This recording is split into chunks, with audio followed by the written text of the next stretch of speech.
Sony AI and Polyphony Digital collaboration are teasing a breakthrough. I'm not sure what's going to happen. This sounds pretty interesting, but we're to get to this and much more on this episode of Miami Geeks. Stay tuned.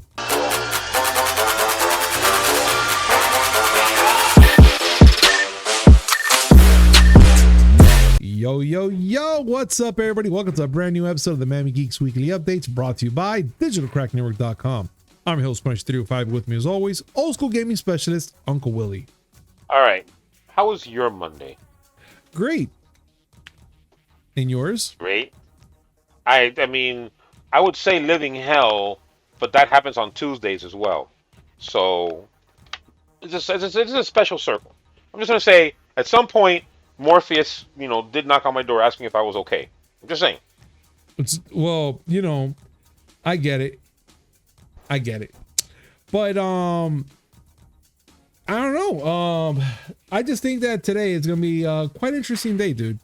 But before we get started, of course, it's Monday. But before we get started, dude. No, but I mean slow news-wise. Which is not bad.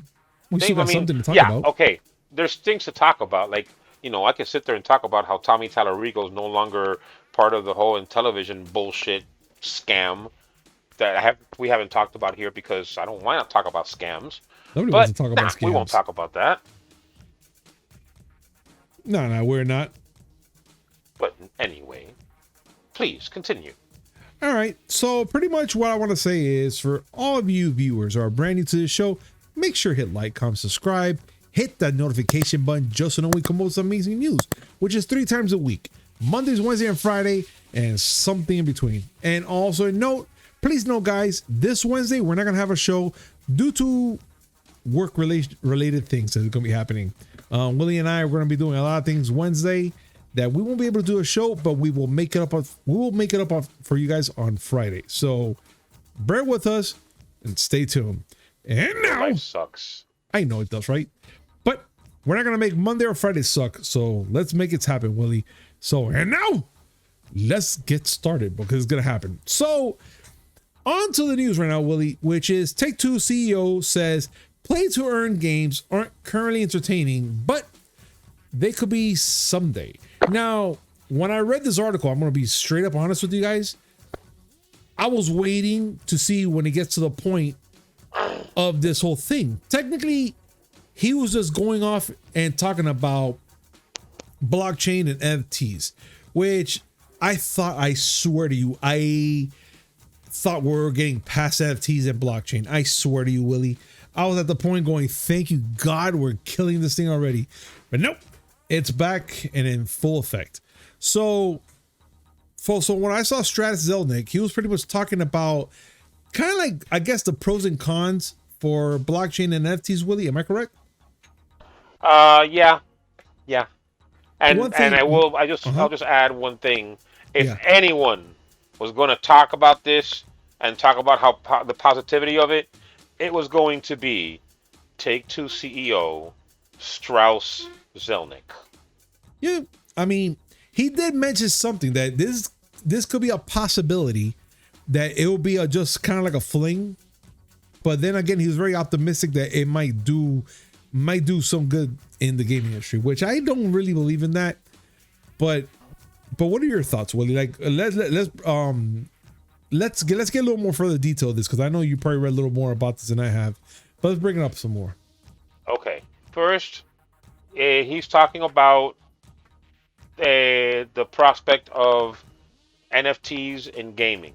Mm-hmm. The whole bullshit about pay-to-earn games. Yeah. I mean, yes, I get it. Some people are bullish on it because there is possibility. Everything has possibility. But when you're talking about something that's as much as a scam as NFTs has been so far, you got to look at you have to look at the bad side. Especially considering that Take-Two just recently decided they were going to go after Zynga. Can you imagine Zynga games having NFTs in them?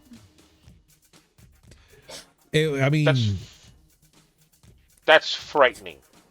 It is. But he did say that I would say guarded because he has different ways to see it. Mm-hmm. And I'll quote, "It's unfolded exactly as I expected, which is when everything is going up inexorably, people are pretty excited. When things are going down, then certain people get burned and they begin to say, whoa, this isn't what we expected. This isn't an entertainment experience. This is something else," which we've seen. Mm-hmm. But to continue, and my view is that if it's an entertainment experience, again, you want to make sure that consumers always get more value than they pay for, always.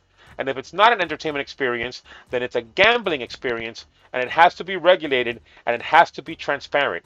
And that's fucking rich coming from Strauss Zelnick, considering how much money he makes off a literal gambling house in Grand Theft Auto Online. Right, dude. I mean, again, I don't get it. But well, I continue. Again, quoting Mr. Zelnick. "And so far, the play-to-earn games aren't either one. They're not highly entertaining, and they're not regulated, nor are their economics transparent. And I think consumers are having predictable feelings about that. None of this surprises me at all. But let's not call into question underlying technology just because so far the expression of that technology has been inside of speculation. Speculations always come to an end, and the tech will still exist. And it all depends what you do with it. I remain sanguine that there's a lot to be done with it that's exciting. What he's talking about is the fact that currently there are play-to-earn games, Yeah. and they're garbage.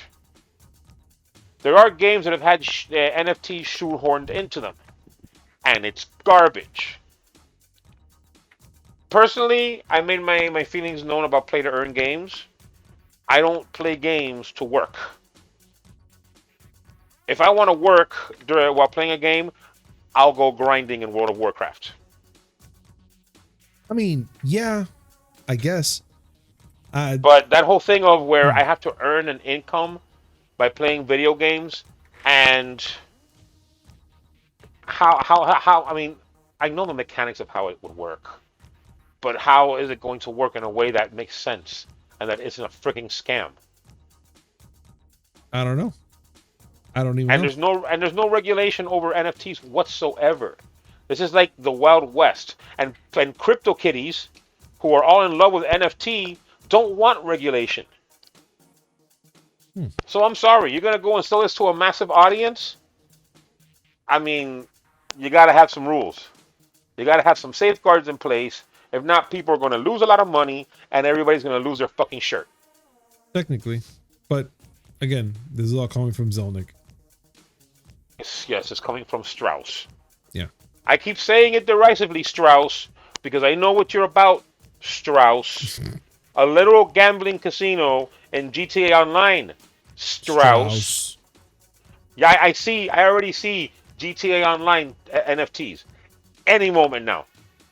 You're gonna see happen. You're gonna see an NFT of Franklin's Rottweiler. You're gonna fucking see it. It's about to happen, dude. And technically, you're calling it out, and it's gonna happen. You already know it for a fact, Willie. So it's going to happen. It's almost to a point that we can't even argue no more about it. If you leave a market unregulated, it will do its best to rip everybody off along the way. Absolutely. It's just a disaster waiting to happen. That's all I can say. But that's technically our opinion. Now, for our viewing audience, I would love to know, what do you guys think about this and what else we're going to be talking about? Please comment down below. Let us know your thoughts and let's have a conversation about this. And other news, we have a new look of the One Among Us 2 coming this week, Willie. Now, I thought Telltale's was gone. That's it. It was never going to come back. But it was resurrected. And Telltale Games will show off a behind the scenes look at the Wolf Among Us 2 plus more. And of course, Jeff Keighley is really into this, so he's making sure that everybody knows to get the Mountain Dew and get ready to party, because it's going to go down. But I'm not gonna lie, I'm actually excited for the fact that they're bringing this game back. Well, the last time we saw this was on PlayStation 3, right? No, it was on PlayStation 4 as well. Okay. No. But I'm saying when originally it came out. Oh, it first came out on PlayStation 3, The Yes. Wolf Among Us. Yeah, But I then it remember had they a made the whole thing PS4 for release. PS4. Yes. It even had a Vita release. So I'm wondering, Alright. maybe R.I.P. with this Vita. release, huh? R.I.P. Vita. But I'm wondering, because they're gonna have this release, do you think that they're gonna maybe have for the PS5 maybe part 1 and part 2 on a disc or something, so people can I'm relive sure they it? will. That'd be pretty When interesting. season 2, when season 1 of Walking Dead came out, it Yeah. was only on PS3. Then while they were working on season 2, they went ahead and re-released season 1 on PS4. Mhm. And so, you had both of them on both consoles. Eventually, it was only made for PS4. Of course, they're going to do the same thing here. If you're going to get people into Wolf Among Us Part 2, you got to have Part 1 available. Yeah, absolutely. And And it was a great game, by the way. it was a very interesting outtake for a game like this, which it kind of blew me out of the water, because I was like, man, that's a very interesting thought on how they made this game, to be honest. And and it was like a little fairy tale type of thing, right? Fable Well, Town and all that stuff. it's based on a comic book. Yeah. It's basically you play as a detective of Fabletown, and yes, all the Fableland characters are there: Red Riding Hood and the Three Little Pigs, and so on and so forth. Yeah. Well, Mr. Jeff Keighley, famed Doritos and Mountain Dew aficionado, says that we should expect a trailer come this Wednesday at 10 a.m. Pacific, which is 1 a.m. I'm sorry, 1 p.m. 1 p.m. Eastern Yeah. for us Floridians. Yeah. I want to see it. I'm excited. I'm excited to see this, and you guys know very well that we will have the full trailer on our Instagram page and Twitter. We'll make sure to have that out there for you guys so you can check it out and let us know your thoughts about this, because I'm pretty excited to see this game come out. And and I know pretty much on Cousin Jose, which he literally loved this game, like front, back, start, finish, everything. So let's see what happens on this Wednesday when it comes out, the trailer. Now, in other news, Gran Turismo developer teasing breakthrough collaboration with Sony AI. Gran Turismo developer, God, I always forget the freaking Polyphony. Polyphony. See, thanks. Johnny Derp strikes again. So Polyphony Digital and Sony AI are teasing a breakthrough collaboration set to announce this Wednesday also. Well, okay, so I guess Wednesday we're gonna be getting a lot of breakthroughs coming up, Willie. Yeah, the day we won't be on. Yeah, right. It's shit. Or maybe we'll probably get on and we'll just talk about these two things. Well, hopefully those two things. So let's see. We'll see what happens on Wednesday. I mean, fuck it. We have to do a late night. We'll make it happen. But either way, they're talking about this happening. But now, what is Polyphony, Willie? What's up with this and Polyphony and Sony's AI? Polyphony Digital are the developers behind Gran Turismo. Okay. They did not hint at what this collaboration will be. I will assume it's car racing related, only because that's their bread and butter. Mm-hmm. The first thing that comes to mind is maybe a VR project. They did tap into VR with Gran Turismo Sport. Yeah. Maybe they want to get more into it. Like these guys are absolute car nerds. Like if they can find a way to get the smell of a car into the game, they would do it. I always make the joke that the games always take long because they spend too much time licking tires. Maybe that's the collaboration. Who knows? Maybe the collaboration is they're gonna get smell-o-vision in there. And so you can get the deep scent of your car's engine burning because you keep fucking running till red line, you asshole. Yeah. And all this is going to come up with your Sony VR. So you get to experience watching it, smelling it, and burning it. Yes. That's not, I mean, again, that's speculation. We don't know. They haven't told us. They're going to tell us on Wednesday. Let's see what happens. Yeah. So tune in on Wednesday. We're going to see a lot of things happening on Wednesday, which we hope for the best. And I kind of want to see what Gran Turismo is going to go. First, I talked a lot of shit about it. And after seeing the trailer last week about it, and they're showing everything, I'm actually looking forward to seeing more about this game. So let's see what happens with this collaboration and hope for the best. But now, in other gaming news, Batman Arkham Collection possibly leaked for the Nintendo Switch. So the Batman, right? So the Batman Arkham Collection has potentially been leaked for the Nintendo Switch, and it appears to have already a launch later this year. So it's looks like it's going to come around very soon. And the only reason that we're saying this is because the French retailer WTT has been listing Batman Arkham Collection for the Nintendo Switch for 60 euros. If I'm correct, right, Willie? That is correct. Okay. So they had the set date release for August 30th. Now, the reason that we're bringing this up and we're like not saying is a possibility because they've been saying this as well for The Witcher 3, The Wild Hunt for Nintendo Switch before it officially announced, and they were pretty much on the money on this one as well. So we're going to be taking this one. We'll take a really close look on this one. Make sure that let's see if it actually happens. So Batman Arkham Collection, August 30th. Let's see what happens. That and is that'll be 3 games. That's 3 games, According yes. to the league, it's 3 games. Arkham Asylum, Arkham City, and Arkham Knight. All solid games. Arkham City being the best one in my opinion. Yeah. And listen, they're good games. They've never been on the Switch. Being able to play it on the go, I think it's a good thing. Yeah. Oh, sorry. And all right. So that's happening, guys. Now let's get into the movie news.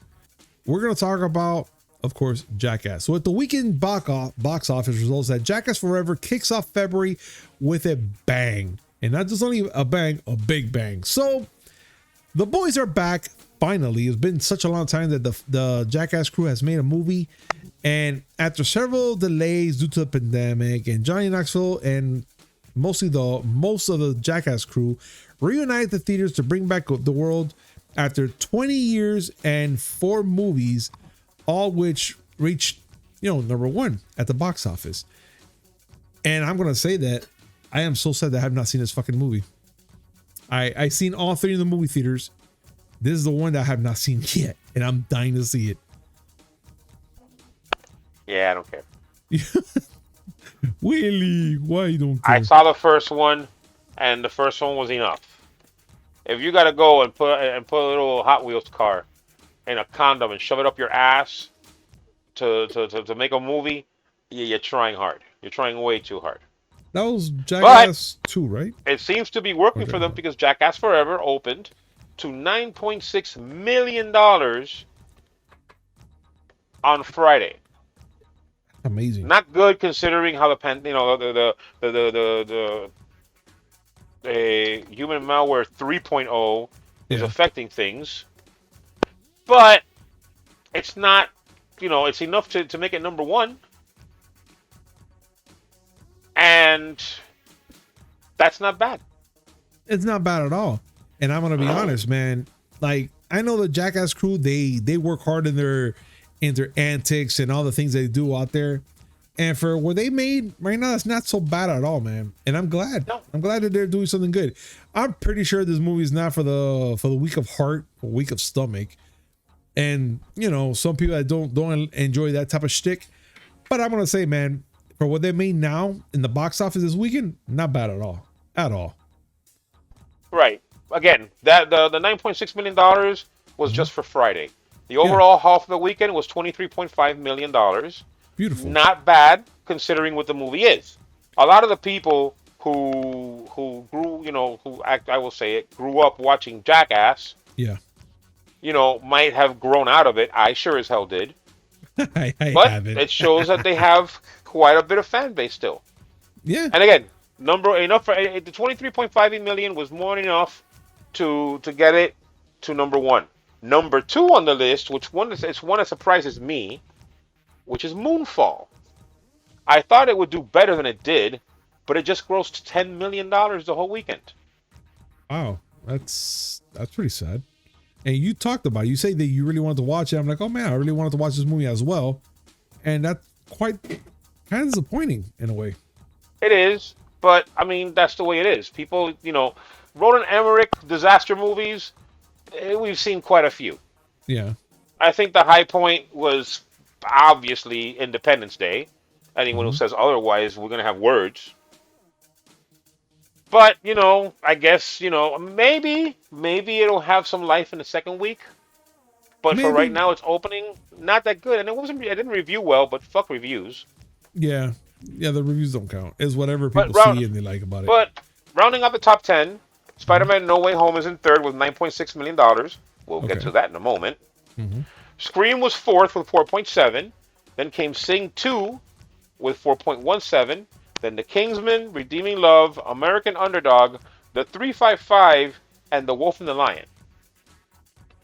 Out of that list, The 355, which we talked about before, I didn't see any marketing for until the night that I went to go see Spider-Man: No Way Home with a few friends 2 weeks after it came out.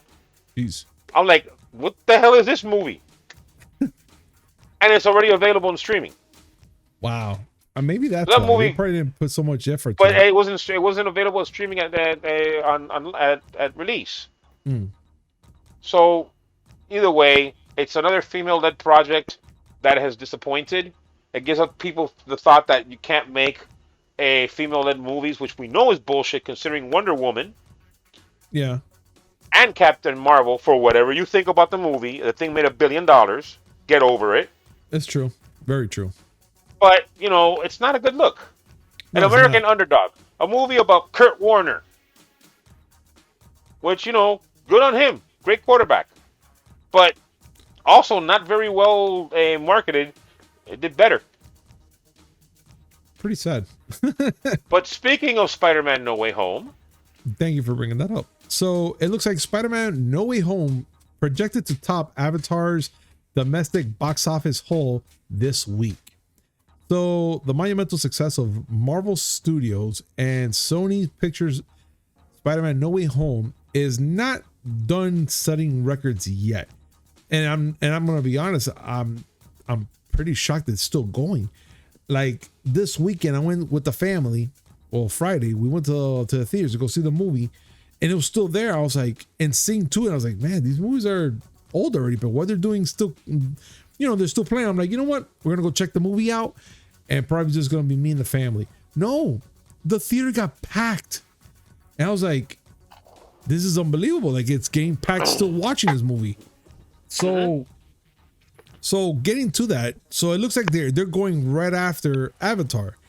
And according to Hollywood Reporter, Spider-Man No Way Home earned 9.6 million, like Willie said, for a domestic total of 749 million, only 1 million away for overtaking freaking Avatar.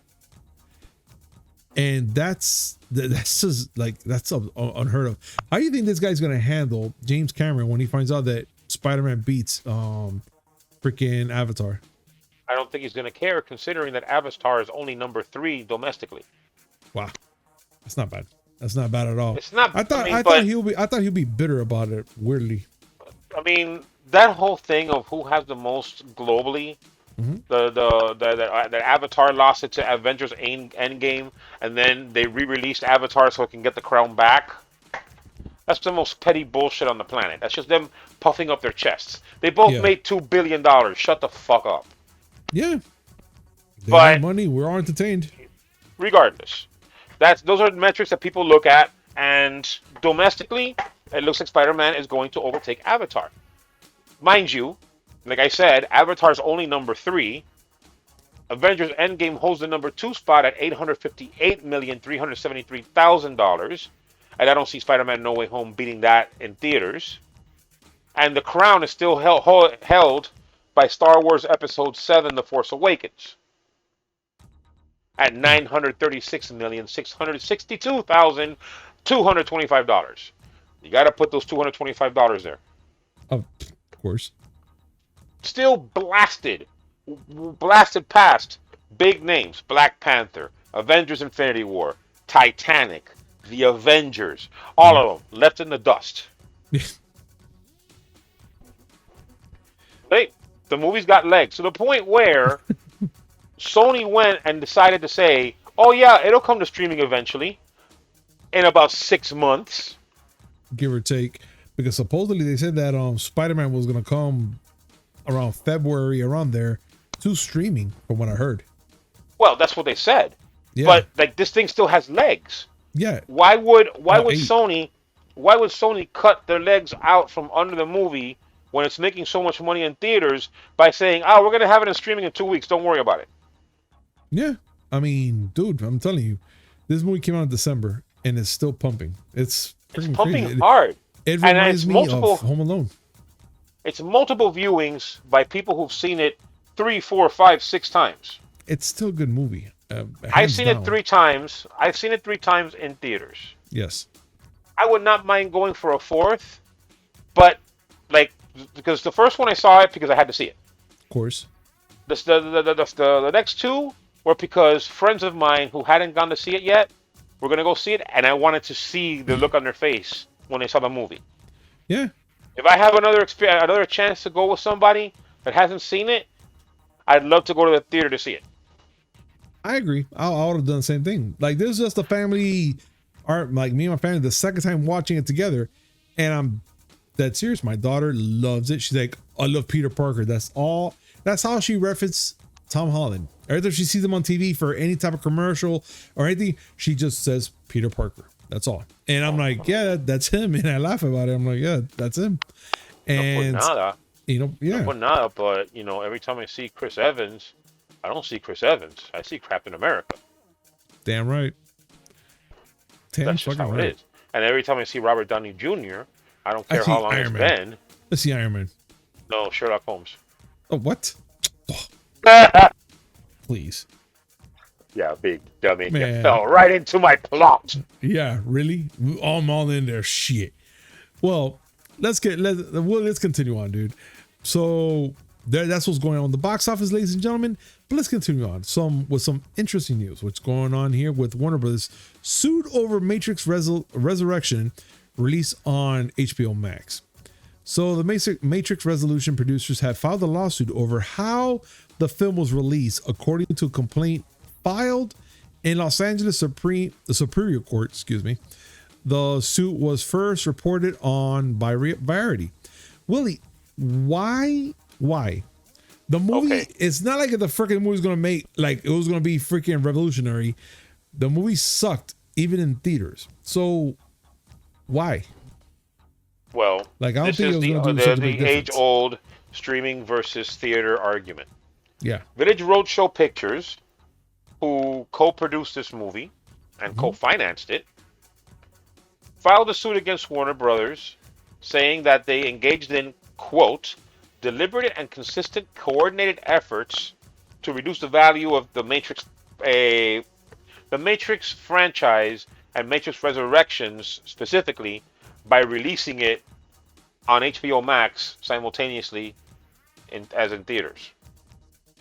We saw this when Godzilla vs. Kong was going to come to HBO Max, where they had to rush and make a deal to avoid getting sued. Yeah. We saw it when Scarlett Johansson's camp sued Disney over releasing Black Widow to streaming day and date. This is going to be the endless argument for quite a while. I will tell you from my own experience, from experience talking to other people, people want to see movies released in theaters and streaming simultaneously. Yeah. Because some people don't want to go to a movie theater to watch every single movie. I'll give you a perfect example. This Friday, I have tickets to go with 2 female friends of mine. It's going to be our platonic Valentine's Day date to go see Marry Me.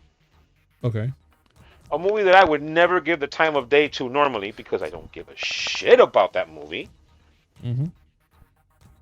But it's also going to release on Paramount Plus same day. Had I not had the whole Valentine's Day platonic date thing with my 2 female friends, I would never set a foot inside the theater to watch that movie. Now, you give it to me in streaming, I go to a friend's house or a friend comes to my house and we watch it.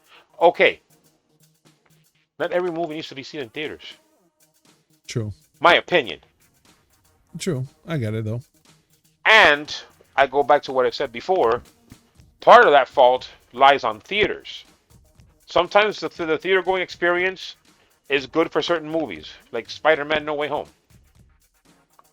But you mean to tell me that I should prefer the theater over my house when the movie is Marry Me? No offense to people who are dying to see this movie. It's just not my bag. But I wouldn't want to see it in theaters. Oh, I can watch it in streaming? It could be a Netflix and chills type of situation? Okay, I can do that. Yeah, I could agree with that. But invite a friend over, have Chinese food, watch the movie, discuss in the way that adults can discuss things. I see that. Okay. See, that's the problem. You can't Netflix and chill in a theater. That's frowned upon. Yeah, I mean, it is. Like, try taking off your pants in a movie theater. See what happens. Well, you can't. Anyway, let's talk about Channing Tatum. Let's talk about Channing Tatum. That says that Men in Black 2 and 21 Jump Street crossover can still work.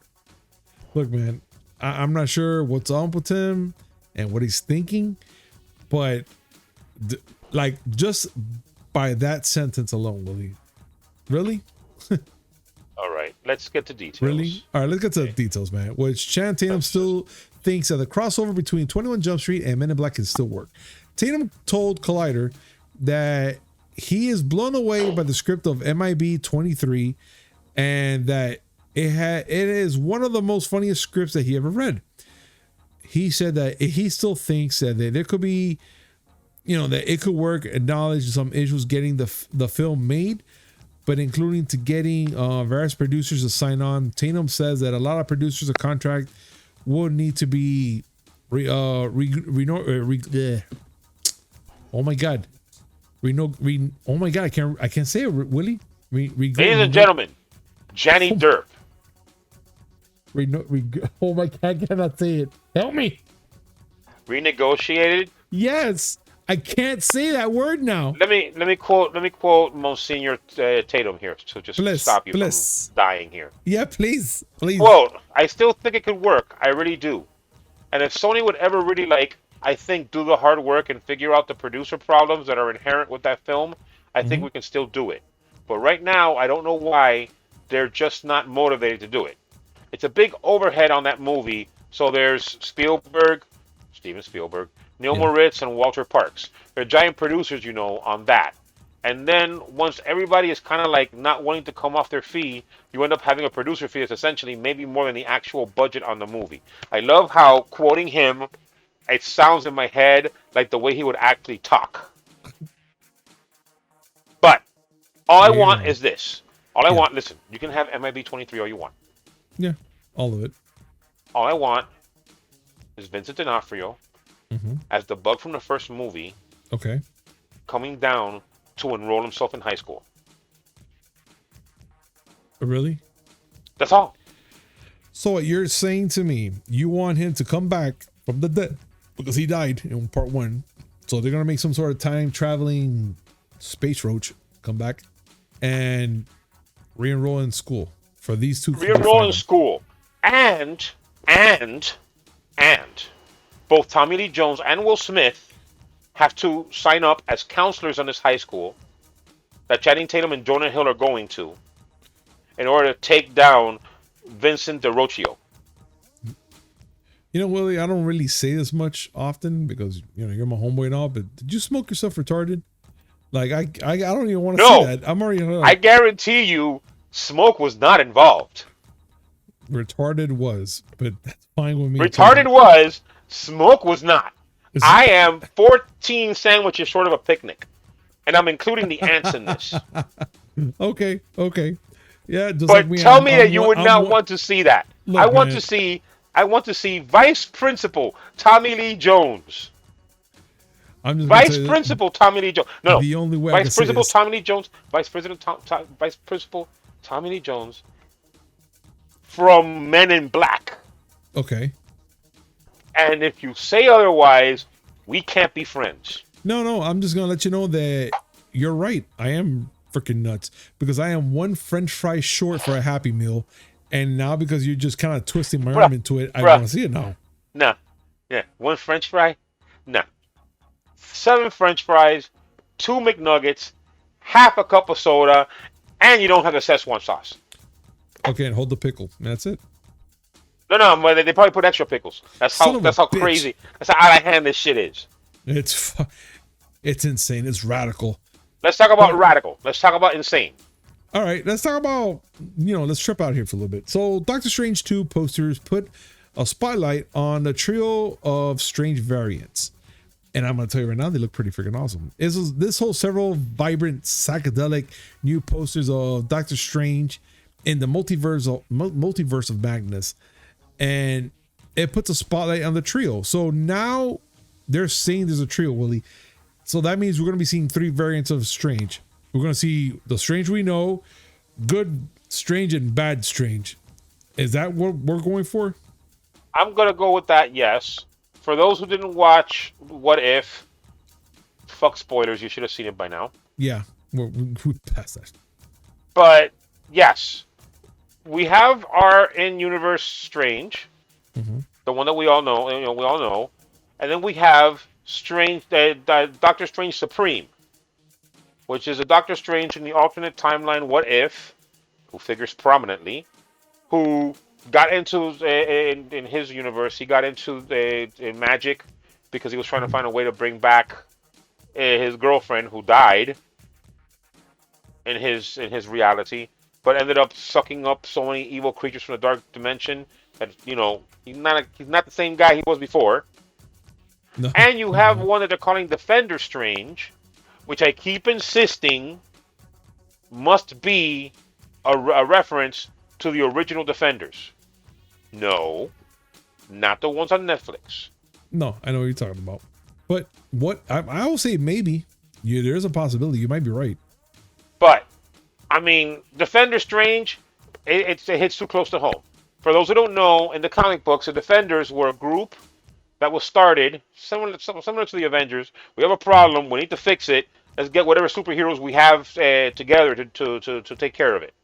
Except these superheroes were Doctor Strange, the Hulk, Namor, Silver Surfer, and Hawkeye. Great batch. So, I mean, kind of overpowered. OP? Nah. And considering that 4 of those characters, 3 of those characters, no, I'm right, 4, math, 4 of those characters are already established in the MCU. No, I was right. It's only 3. Hulk, Strange, and Hawkeye are established. Yeah. Namor is about to be established, rumored to be in Black Panther 2. Yes. And Silver Surfer's just waiting for a reason. Of course. I mean, are we going to have Defenders? I'd like to think so. But then again, I keep saying Mephisto. Because reasons, right? Because I'm weird like that. All right. But well, ladies and gentlemen, this is up to you. What are your thoughts? What do you think is going to happen with Doctor Strange? What do you guys think about the whole thing with Take 2? What do you guys think about Shannon Tatum and the fucking things that Willie talked about? Because there's a lot. There's a lot to say. There's a lot. And I really want to hear, not even we want to hear what the hell you guys got to talk about. So please comment down below. Let us know your thoughts. And as always, we just reached the end of the whole fucking podcast. And thank you so much for watching us. And as always, like, comment, subscribe, hit that notification button just so we come up with some amazing news, which is 3 times a week. Mondays, Wednesday, and Friday, and a little something in between. Willie, is there anything you want to tell these awesome freaking viewers that we have here? Listen, I would tell you all to pray for me when I go see Marry Me on Friday, except I'm going with 2 gorgeous women to Cine Bistro. I'm happy. So let's not pray for Willie. And that's. I mean, done. Pray for me anyway. Because let's face it. I mean, yes. The good thing is I'm going with 2 gorgeous women to a movie theater, an upscale movie theater, to watch a romantic movie. But at the same time, I'm the one that's going with them. Yeah. If anything, pray for them. And with that being said, ladies and gentlemen, thank you very much for joining us. And we'll see you maybe shortly for a little bit on Wednesday. And for sure Friday. So, peace.